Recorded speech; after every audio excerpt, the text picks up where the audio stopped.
the subconscious interferes with clear intuition because we repress what does not serve our goal, or we repress what we do not want to be conscious of. Which is why really making empowered acts, acting in an empowered way, doing things that empower you, staying away from people and situations that disempower you unnecessarily, is very important, because the more empowered you feel to be able to create a change, the more your intuition is going to give you the information.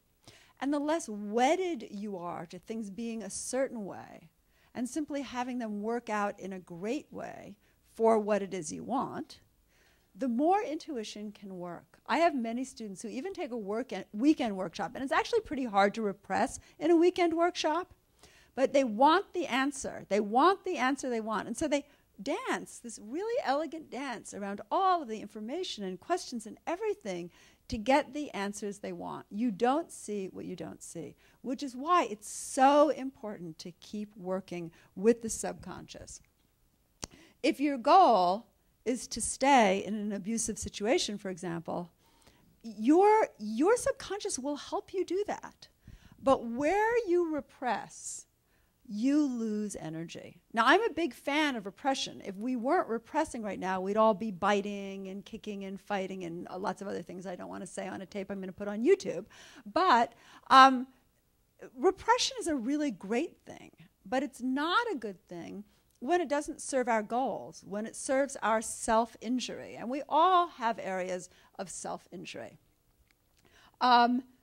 Where there is struggle, energy is wasted, and other gains in other areas of your life then cannot be achieved. So it's really important to allow yourself, you can't look for, whatever you look for you don't find, but to allow yourself to be aware of where it is in your life or in the people around you that you're a little uncomfortable, where things are incongruent, and to consciously know.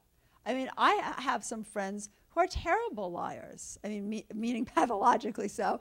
But I know they are. And because I'm aware, it doesn't bother me. I mean, in actuality, the dangers in life are not the things you can see. Oh, yeah, that person lies all the time. They're no longer a danger. You have a framework.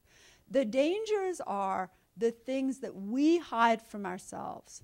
Because we do share an energy, both in terms of being able to actively affect our energy and to be able to get information. So we do share an energy, which means we have access to that information. So if we're not aware of it, we're repressing it. Or we're, in a healthy way, saying this is not necessary, and it goes through our sieve. People always say, oh my goodness, aren't you overwhelmed by information all the time?